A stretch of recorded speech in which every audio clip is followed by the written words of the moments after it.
You know what really gets under my skin? When guys pretend they want honesty in a relationship, but then completely lose their minds the second you actually give it to them.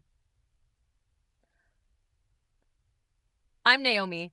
I'm 30 years old, and I just survived the most absurd breakup situation of my entire dating life over something that literally should not matter to any functional adult in 2024. But let me tell you this whole story from the beginning, because what happened to me perfectly shows everything that's wrong with men and dating culture right now. David and I had been together for 8 solid months when this disaster went down, and I genuinely thought we had something real and lasting. He had some boring corporate office job that paid well enough, owned his own apartment instead of living with random roommates, and actually seemed like he had his entire life figured out. Not like the other guys I'd wasted time dating, who were still trying to figure out basic adult responsibilities like paying bills on time. We originally met through a dating app, and from our very first coffee date at this trendy place downtown, I could immediately tell he was completely different from my usual type. He asked thoughtful questions about my client services work, actually remembered specific details about my family drama, and seemed genuinely interested in getting to know me as an actual person instead of just trying to get in my pants. For the first several months of our relationship, absolutely everything felt perfect and effortless. He would plan real dates instead of just suggesting we hang out. He always split restaurant bills fairly without being weird about money. And he never played those stupid psychological games where you deliberately wait days to respond to texts. I honestly started thinking that maybe this was what a genuinely healthy adult relationship was supposed to feel like. David had this really tight friend group from his college days: Dustin, Trevor, and Kyle, who had all gotten married super young and seemed to treat him like some kind of bachelor hero for managing to stay single this long. They would have these regular guys' nights every couple of weeks, which I actually appreciated because it meant David had his own independent social life and hobbies. The only thing that occasionally bothered me was how his friends would sometimes make these passive aggressive little comments about modern dating culture whenever I was hanging around them. Like these supposedly innocent jokes about how complicated and messy everything was nowadays compared to when they were all dating in college. But David would usually shut that conversation down pretty quickly and change the subject. I just figured his friends were stuck in some outdated mindset, but they seemed mostly harmless, and David clearly cared about them. What I really loved about David was that he never made our relationship feel like some kind of police interrogation or background check. He obviously knew that I had dated other people before meeting him, but we had never gotten into those awkward, detailed conversations about numbers or specifics that just end up ruining everything good between two people. I thought we were both mature and secure enough to understand that literally everyone has some kind of romantic history. And what actually mattered was the connection we were actively building together in the present. The physical chemistry between us was incredible. We almost never argued about anything important, and he had even started mentioning the possibility of me meeting his parents during the upcoming holidays. I was genuinely allowing myself to imagine a real future with this guy for the first time in years. Maybe we'd move in together when his current lease expired. Maybe we'd start talking about engagement and marriage timelines. Everything about our relationship felt like it was progressing naturally and healthily. And for once in my entire dating history, I wasn't constantly overanalyzing every single text message or conversation for hidden meanings and red flags. I felt completely secure and confident about where we stood, which was honestly a brand new experience for me.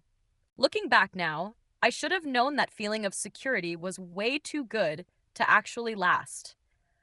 The conversation that ended up destroying everything happened on a completely random Thursday evening in late fall.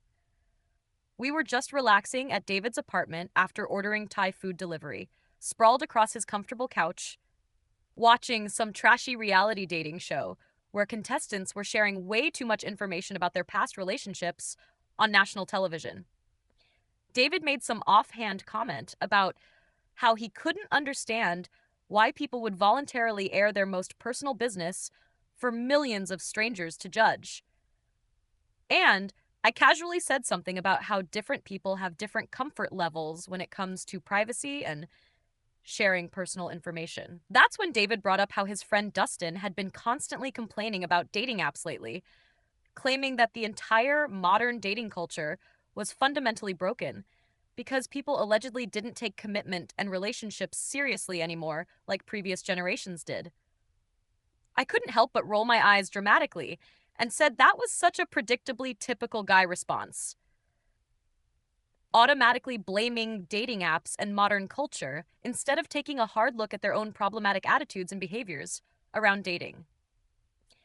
David got this genuinely curious expression on his face and asked me to explain exactly what I meant by that observation. So, I launched into my explanation about how most of the guys who constantly complain about dating apps and modern dating are inevitably the exact same men who have completely unrealistic and contradictory expectations for women. They want someone with essentially zero romantic or sexual experience, but who's also somehow magically skilled and confident in every aspect of relationships and intimacy. It's this impossible double standard that reveals their own deep insecurities and immaturity. David listened quietly for a moment, then asked whether I thought someone's complete relationship and sexual history should matter at all to their current romantic partner. I could sense exactly where this line of questioning was heading. And honestly, I was starting to get genuinely annoyed that we were even having this particular conversation in the first place. I told him very clearly that anyone who obsesses over body count in 2024 was fundamentally weak, insecure, and emotionally immature.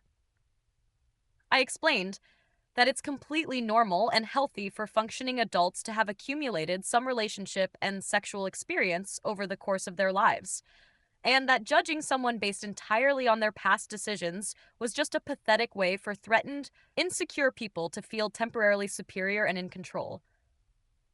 David asked if I really believed that perspective applied universally to every possible situation and scenario, and I absolutely doubled down on my position without hesitation.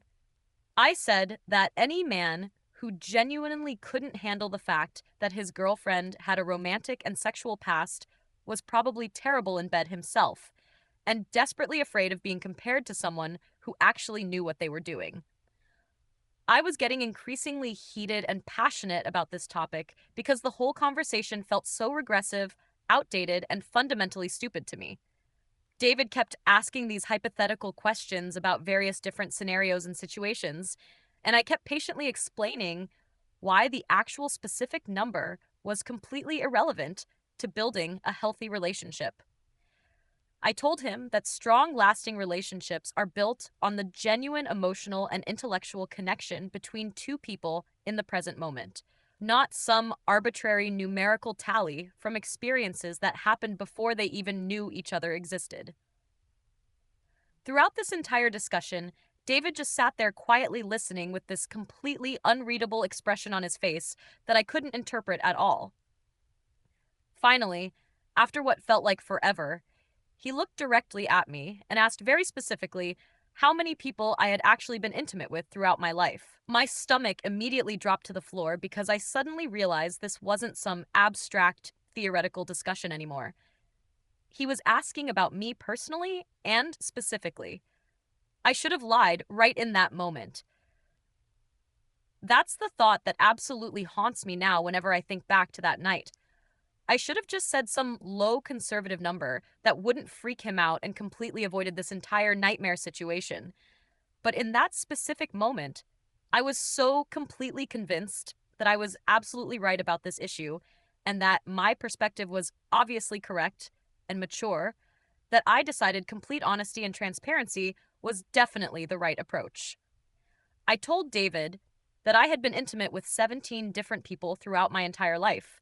I made sure to carefully explain that the vast majority of those experiences had happened during college and my early 20s when I was still actively figuring out what I actually wanted and needed in serious romantic relationships. I specifically mentioned the 5 guys I had been with during the past 2 years. because I wanted him to clearly understand that I wasn't just randomly hooking up with people for no reason. I had been actively and intentionally looking for something serious and long term. It just hadn't worked out with those particular individuals for various compatibility reasons.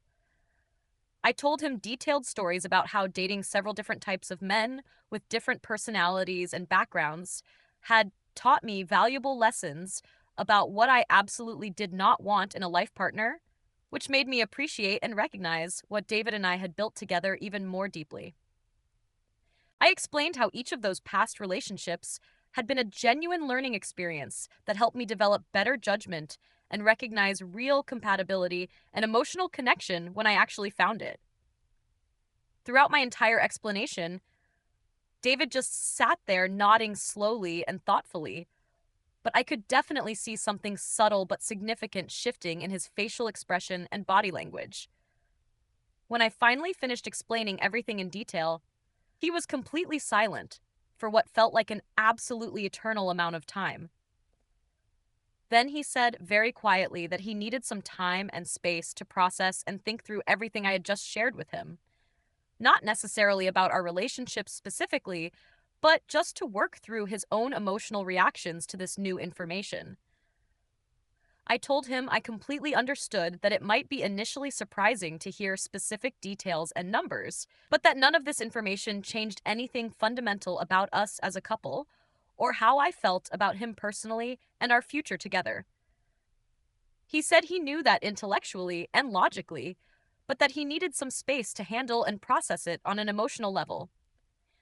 I suggested we just completely drop this subject and go back to watching our show and enjoying our evening together. But the entire atmosphere and energy in the room had shifted dramatically. David seemed distant, distracted, and lost in his own thoughts for the rest of the evening. And when I spent the night at his place like usual, he barely touched me at all, which was completely unlike his normal behavior. The next morning during breakfast, he was polite and civil, but clearly somewhere else, mentally and emotionally. I asked him directly if everything was okay between us, and he said he just needed a day or two to think everything through properly. I left his apartment feeling anxious and unsettled, but still genuinely convinced that once he had time to process it rationally and logically, he would realize that none of this information actually mattered or changed anything about who I was as a person. I texted him that afternoon saying I loved him and hoped he understood how much our relationship and our future together meant to me. He responded with just, "Thanks. Love you too," which felt weird and impersonal because he usually wrote these longer, more thoughtful and detailed messages. But I figured he was just working through his feelings and would come around once he remembered that I was still the exact same person I had always been. 3 entire days passed without David calling, texting, or reaching out to me in any way whatsoever. At first, I genuinely tried to respect the space and time he had specifically asked for. But by the third day, I was starting to seriously think about what was happening to our relationship. This complete radio silence and communication blackout wasn't like David's normal behavior at all. Usually, even during extremely busy work weeks or stressful periods, we would text back and forth throughout the day about random stuff, sharing funny memes, or complaining about our respective jobs and annoying coworkers. This deliberate and total silence felt calculated, intentional, and honestly cruel. I finally broke down and called him on Saturday morning. And when he actually answered the phone, he sounded like a completely different person than the man I had been dating for 8 months. His voice was cold, formal, and distant. He said he had been thinking constantly about our conversation all week long, and that he needed even more time to figure out how he actually felt about everything I had told him. I asked if we could please meet in person and talk face to face, because this felt like something we should work through together as a committed couple, but he said he wasn't ready for that kind of intense conversation yet. That's when I started getting really angry and frustrated because this entire situation felt like I was being punished and rejected for choosing honesty and transparency over deception and lies. I reminded him that he was the one who had directly asked me about my past in the first place, and that I could have very easily lied or given him some made up number, but chose to trust him with the complete truth instead.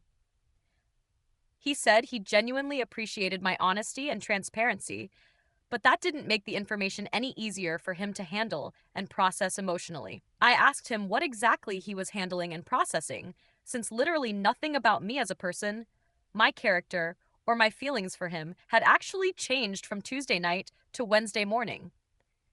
He couldn't give me any kind of real substantive answer to that question, which made me even more frustrated and angry with this entire ridiculous situation. The phone call ended with him saying he would reach out and contact me when he was ready to have a proper, serious conversation about everything.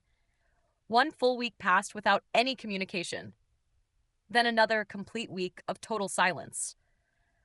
I texted him several times, asking if we were seriously going to destroy and throw away 8 months of a genuinely good, healthy relationship over something this absolutely stupid and meaningless.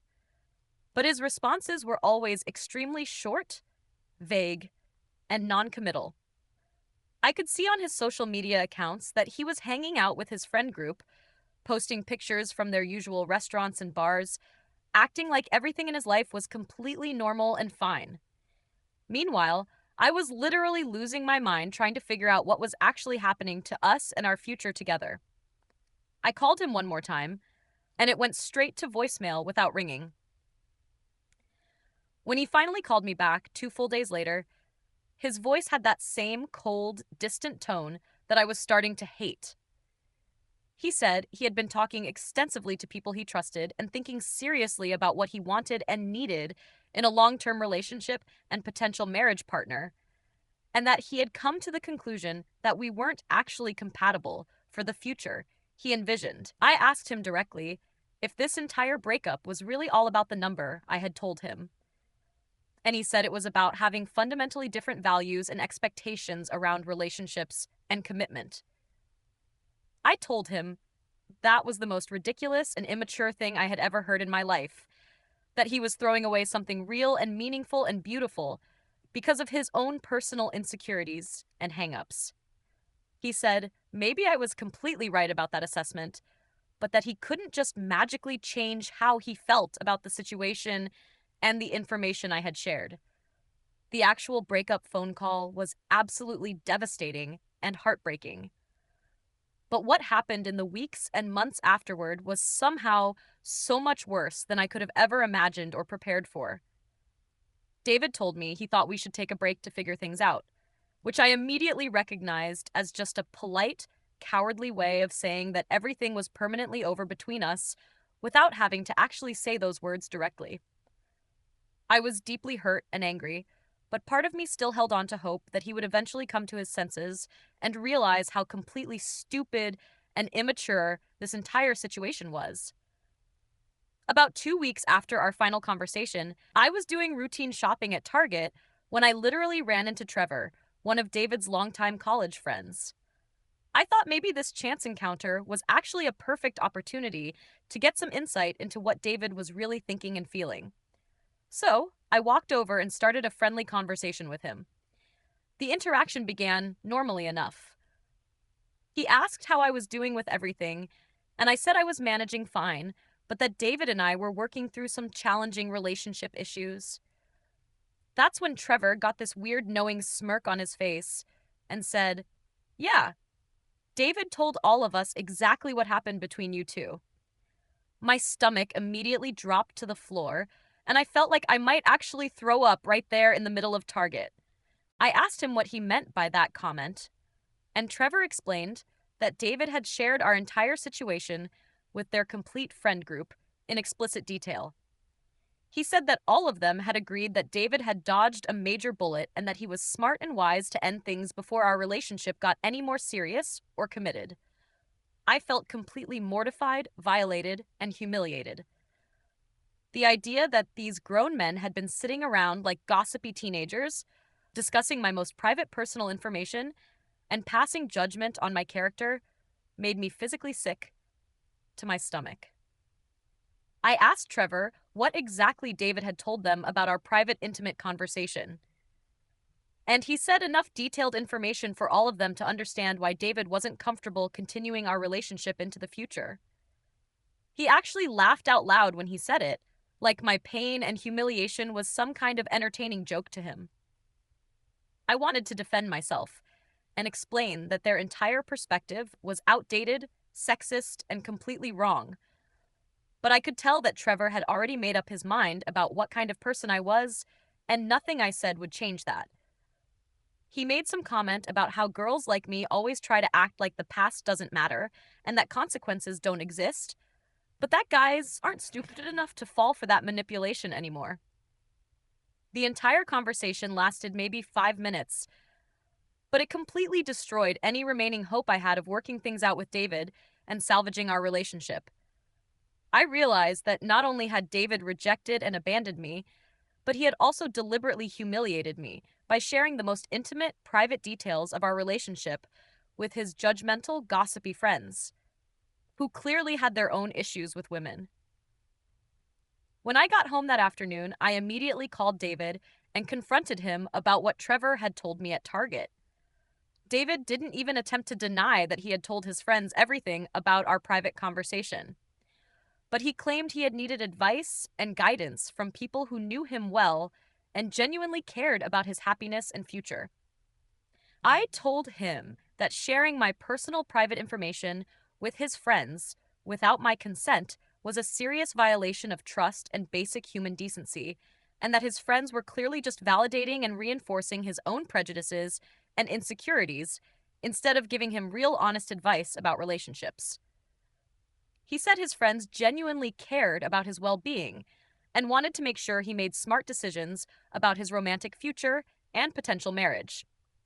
The conversation escalated really quickly and intensely, with me pointing out how completely hypocritical, sexist, and immature this entire situation was, and him insisting that he had every right to his personal feelings and his individual standards for relationships and life partners. The absolute worst and most devastating part of this entire nightmare situation came about a month later when Becca, my close friend from work, told me she had heard something really disturbing and upsetting through her extended social network. Apparently, Trevor's girlfriend knew someone who had gone to college with me, and the story of my high body count had somehow made its way through multiple interconnected social circles throughout the entire city. People were actually talking about it like it was entertaining gossip and entertainment, and many of the details had gotten completely twisted, exaggerated, and distorted along the way, like a game of telephone. I discovered that David's friends had been telling people that I had bragged about sleeping with tons of different guys, and that I had tried to make David feel guilty and insecure for caring about my promiscuous past. Absolutely none of that was even remotely true or accurate. But once malicious rumors start spreading through social networks, the actual truth becomes completely irrelevant and meaningless. I felt violated, betrayed, and humiliated in a way I had never experienced before in my entire life. The thought that strangers around the city were discussing my most private information and judging my character based on lies and distortions made me feel sick every single day. I tried reaching out to David one final time to ask him to please set the record straight with his friends about what had actually happened between us and what I had actually said. But he claimed he couldn't control what other people chose to talk about, and that maybe I should have considered potential consequences before being so cavalier about sharing my relationship history. That conversation made me realize that David was never actually the mature, decent person I had thought he was all along. He was just another weak, insecure, emotionally stunted man who couldn't handle dating an actual adult woman with real life experience and a normal romantic history. I started actively telling people my side of the story, explaining how I had been punished and rejected for choosing honesty over deception, and how David had violated my privacy and trust by sharing personal details with his gossipy, judgmental friends. But the damage to my reputation was already done and continuing to spread throughout various social circles. I found out through mutual acquaintances that David had already started dating someone new, a 24-year-old who worked at his company in some entry-level position. According to people who knew them both, she was described as sweet and inexperienced, which made me want to throw up every time I heard those words. The whole situation just perfectly confirmed everything I had originally said about insecure men who obsess over body count and sexual history. They desperately want to feel special and important, like they're getting something pure and untouched that no other man has ever had. It's honestly pathetic and reveals their own deep seated insecurities about their own sexual performance and adequacy. I'm doing perfectly fine now. For the record, I've been dating other men who are more mature and secure, and I've learned to be more strategic and careful about what personal information I choose to share and when I decide to share it. David and his judgmental, gossipy friends can keep their precious, innocent girlfriends who probably lie about their pasts anyway to avoid this exact situation. I know exactly what I bring to a relationship, and I'm absolutely not going to apologize for my past decisions or pretend to be someone I'm not, just to make insecure, emotionally stunted men feel better about themselves and their own inadequacies. If anything, this whole ridiculous, dramatic experience taught me to spot these specific red flags much earlier in relationships and to avoid men who have completely outdated, sexist ideas about women and modern dating culture. If this confession kept you hooked, make sure to subscribe, like, and share. We share powerful true stories every day that explore the complex realities of life.